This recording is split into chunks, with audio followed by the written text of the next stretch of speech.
బసన్ గారు, ఈ కార్యక్రమంలో పాల్గొన్నటువంటి నాయకత్వం, సోదరి సోదరులారా, ఈరోజు దేశవ్యాప్తంగా కార్మికులు, రైతులు, వ్యవసాయ కూలీలు నరేంద్ర మోడీ ప్రభుత్వం అనుసరిస్తున్నటువంటి విధానాలను వ్యతిరేకిస్తూ పాలక వర్గాల యొక్క వర్గ స్వభావాన్ని ఎండగడుతూ కార్మికులు, కర్షకులు ఐక్యంగా ఉన్నాం, ఐక్యంగా ఉంటాం, ప్రాణ త్యాగం చేసి మా పూర్వీకులు సాధించినటువంటి హక్కుల్ని కాపాడుకుంటామని చెప్పి పాలక వర్గాలకి హెచ్చరిక చేస్తూ నేను కార్మిక ఐక్యతా దినోత్సవాన్ని నిర్వహిస్తూ ఉన్నాం. 44 సంవత్సరాల క్రితం జరిగినటువంటి పాలక వర్గాల యొక్క పాక్షిక దాడిలో తుపాకీ గుళ్ళకి బలైనటువంటి మన పోరాట వీరులు వారి అభివృద్ధాన్ని స్మరించుకొని ఐక్య ఉద్యమాన్ని నిర్వహిస్తూ ఉన్నాం. ఈరోజు దేశానికి అన్నం పెడుతున్నటువంటి రైతు, దేశ అభివృద్ధిలో కీలక పాత్ర పోషిస్తున్నటువంటి ఉత్పత్తుల సంపద సృష్టించేటువంటి కార్మికుడు, గ్రామీణ ప్రాంతాల్లో వ్యవసాయంలో కీలకంగా ఉన్నటువంటి వ్యవసాయ కూలీ, సామాన్యమైనటువంటి ప్రజలు, రెక్కాడితే డొక్కాడేటువంటి ప్రజల పట్ల కేంద్ర ప్రభుత్వం నిర్లక్ష్యంగా ఉంటుంది, దాడి చేస్తుంది, పేదలకు అన్యాయం చేస్తుంది. ఈ దేశంలో ఉన్నటువంటి కొద్దిమంది పెట్టుబడిదారులు, అంబానీ, అదానీ లాంటి కొద్దిమంది పెట్టుబడిదారులకి మన దేశ సంపదను దోచిపెడతా ఉంది. మన దేశంలో ఉన్నటువంటి సహజ సంపదంతా కూడా కారు చౌకగా కట్టబెడతా ఉంది. రైతులకి సరైనటువంటి మద్దతు ధర ఇవ్వడం లేదు, రైతాంగానికి రుణ సదుపాయం ఇవ్వడం లేదు, వ్యవసాయ కూలీలకి ఇప్పుడు కల్పిస్తున్నటువంటి పని దినాలు పెంచడం లేదు, వేతనాలు పెంచడం లేదు. కానీ ఒక పక్కన విపరీతంగా ధరలు పెరుగుతూ ఉంది, ధరలు పెరుగుతూ ఉన్నాయి, రోజులు పెరుగుతూ ఉన్నాయి. పెరిగే ధరలకి మనకు వచ్చేటువంటి జీతానికి పొంతం లేకుండా పోతుంది. 30 రోజులు పనిచేసే వచ్చే జీతంతో పిల్లలకి 10 రోజులు కూడా తిండి పెట్టలేనటువంటి పరిస్థితుల్లో కార్మికులు ఉన్నారు. కాబట్టి ఈరోజు నరేంద్ర మోడీ నువ్వు చూడాల్సింది పెట్టుబడిదారులు కాదు, నువ్వు చూడాల్సింది కార్పొరేట్ సంస్థలు కాదు, నువ్వు చూడాల్సింది విదేశీ పెట్టుబడిదారుల యొక్క లాభాలు కాదు. ఈ దేశంలో మెజార్టీలో ఉన్నటువంటి శ్రామికులు ఉన్నారు, శ్రామికుల వైపు చూడాలని చెప్పి ఈరోజు ప్రభుత్వాన్ని నిర్మించడం కోసం ఈ కార్యక్రమం జరుగుతూ ఉంది. కార్మికులకి కనీస వేతనం పెంచాలంటున్నాం, 26,000 రూపాయలు పెంచాలని చెప్తున్నాం. ఎందుకు పెంచాలంటే నువ్వు ధరలు పెంచుతున్నావు కాబట్టి, ధరలు పెంచినటువంటి నువ్వే వేతనాలు కూడా నువ్వు పెంచాలని చెప్తే 26,000 రూపాయలు పెంచితే కార్మికులు ఈ డబ్బులు ఏం చేయాలో తెలియక కార్మికుల మాట ఏమని చెప్పి నరేంద్ర మోడీ గారు బీజేపీ ప్రభుత్వం 178 రూపాయలు ఇస్తాం రోజుకని చెప్తున్నారు.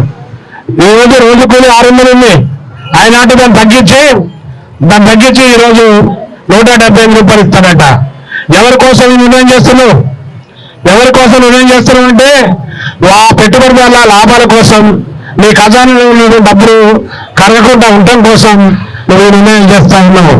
నీకు మాత్రం పేదల పెంచాలని మనకు చేతులు రావట్లేవు. ఈ కాలంలో నరేంద్ర మోడీ అధికారంకి వచ్చిన కాడ నుంచి 16 లక్షల కోట్ల రూపాయలని పెట్టుబడిదారులకి దోచిపెట్టారు. ప్రభుత్వ రంగ సంస్థలు అమ్మేస్తూ ఉన్నారు. మనకు ఉన్నటువంటి కార్మిక చట్టం తీసేశారు. కార్మికులు 10 గంటల నుంచి 12 గంటలు పనిచేయడానికి వెసులుబాటు కల్పించారు. అంతేకాదు ఈఎస్ఐ, పిఎఫ్ ఈరోజు లేకుండా యజమానుల ఇష్టాలకి వాళ్ళు ఇష్టమైతే కట్టవచ్చు, లేకపోతే కట్టకూడదు అనేటువంటి పద్ధతిలో మేము చూస్తున్నారు. అసంఘటిత కార్మికులు ఉన్నటువంటి భవన నిర్మాణ కార్మికులు ఉన్నారు, వారికి ఉన్నటువంటి సెస్ని తీసేస్తానికి అది దాన్ని సవాలు తీసుకొచ్చారు. దానివల్ల కార్మికులు నష్టమవుతుంది. ట్రాన్స్పోర్ట్ కార్మికులు ఉన్నారు, ఇక్కడ హమాలీ కార్మికులు ఉన్నారు. ట్రాన్స్పోర్ట్ కార్మికులకి, హమాలీ కార్మికులకి ఈరోజు వెల్ఫేర్ బోర్డు పెట్టాలి, దేశవ్యాప్తంగా అసంఘటిత కార్మికులకి సమగ్ర శాసనం పెట్టాలని డిమాండ్ చేస్తే ఉన్నటువంటి కార్మిక చట్టాన్ని తీసేస్తున్నటువంటి పరిస్థితుంది. మున్సిపల్ కార్మికులు ఉన్నారు, 26,000 రూపాయలు జీతం ఇవ్వాలి. ఇక్కడ ఉన్నటువంటి దాంట్లో డబుల్ బెడ్రూమ్ ఇవ్వాలని చెప్తే 26,000 రూపాయలు ఇస్తలేరు. డబల్ బెడ్రూమ్ ఇస్తలేరు. కానీ ఈరోజు హైదరాబాద్ లో ఉన్నటువంటి భూములు, హైదరాబాద్ లో ఉన్నటువంటి పార్కులు, హైదరాబాద్ చుట్టూ జాగ్రత్తలు కూడా పెట్టుబడిదారులకి, ప్రభుత్వంలో అధికారం ఉన్నటువంటి వాళ్ళకి తీసేసుకుంటున్నారు, ఆక్రమించుకుంటున్నారు, కబ్జాలు చేసుకునేటువంటి పరిస్థితి ఉంది. కార్మికులు పర్మనెంట్ చేయాలని చెప్పి మనం డిమాండ్ చేస్తున్నాం, రెగ్యులర్ చేయాలని మనం డిమాండ్ చేస్తున్నాం, కొట్లాడుతున్నాం, పోరాడుతున్నాం. కానీ ఈరోజు 4 లేబర్ కోడ్లు తీసుకొచ్చి ఆ 4 లేబర్ కోడ్లలో పర్మనెంట్ పద్ధతి లేదు, ఫిక్స్డ్ టర్మ్ ఎంప్లాయ్మెంట్ గా పెట్టుకుంటాం, సంవత్సరానికి పెట్టుకుంటాం, తర్వాత తీసేస్తాం, 6 నెలలు పెట్టుకుంటాం, తర్వాత తీసేస్తాం, 2 సంవత్సరాలు పెట్టుకుని 2 నెలల తర్వాత తీసేస్తాం. ఎందుకు తీసేసారని కూడా అడగాల్సినటువంటి అవసరం లేదని చెప్పి చెప్తున్నటువంటి పరిస్థితి. వీటన్నిటి కోసం పోరాడి ఆందోళన చేసి సమ్మె చేసి హక్కును నిలబెట్టుకునేటువంటి క్రమంలో మనకు సమ్మె చేసేటువంటి హక్కు ఉంది. సమ్మె చేసే హక్కుని ఇవి లేకుండా చేస్తా ఉన్నారు. సమ్మె చేసే హక్కు మీద దాడి చేస్తున్నటువంటి పరిస్థితి. కాబట్టి సమ్మె అనేటువంటిది ఎవరో ఒకరు ఇచ్చినటువంటి దయాదాక్షిణ్యం ద్వారా వచ్చింది కాదు.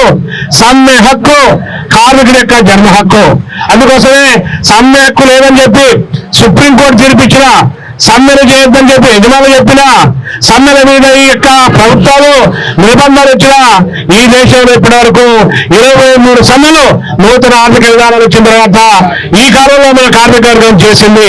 కాబట్టి ఇప్పుడు కూడా ఈ యొక్క రైతులకి తీసుకొచ్చినటువంటి, రైతుకు వ్యతిరేకంగా తీసుకొచ్చినటువంటి విత్తన సవరణ బిల్లుని ఉపసంహరించడం కానీ, లేకపోతే ధరలు పెరుగుతాయి, కరెంటు ఛార్జీలు పెంచేటువంటి పద్ధతుల్లో, మీటర్లు పెట్టేటువంటి పద్ధతులు, మోటార్లకు మీటర్లు పెట్టే పద్ధతుల్లో, మరి స్మార్ట్ మీటర్లకి తీసేసే పద్ధతిలో దాన్ని రద్దు చేసుకోవడం కానీ, లేకపోతే ఇన్సూరెన్స్ రంగంలో విదేశీ పెట్టుబడులు వద్దని చెప్పడం కానీ, మన హక్కులు నిలబెట్టుకోవాలి, కనీస వేతనాలు పెంచాలి, పాత చట్టాలను పునరుద్ధరించాలని చెప్పడం కోసం కానీ మరో సమ్మె తప్పదు.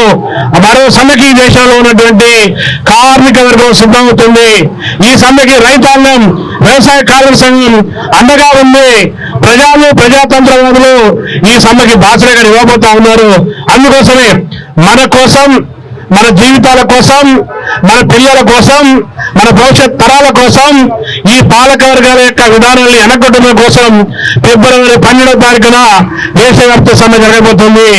ఈ దేశవ్యాప్త సమ్మెని 5 గ్రేటర్ హైదరాబాద్ లో ఉన్నటువంటి, హైదరాబాద్ సెంట్రల్ సిటీలో ఉన్నటువంటి మొత్తం కార్మికులు జయప్రదం చేయాలి. తెలంగాణలో జయప్రదం చేస్తానికి మనం చూస్తా ఉన్నాం. కాబట్టి పోరాడితే పోయేది లేదు బానిస సంఖ్యలు తప్ప.